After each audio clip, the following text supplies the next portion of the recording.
Hello mga guys. Ito pala yung ginawa kong mga bread.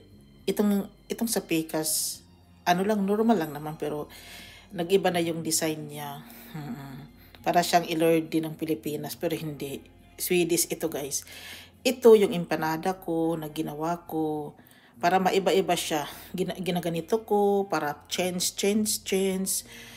Sa buhay talaga guys, we need to fight. We need to figuring out what is life going on. Otherwise, wala. Wala kang mararating. Katulad ng sinasabi ng teacher na yun na inis na inis. Pero ako, I'm neutral. Nagagalit, nag-express, at the same time, nagpapatawad. Iwan ko sa kanila, basta this is my bread na ginawa ko for today's video, guys.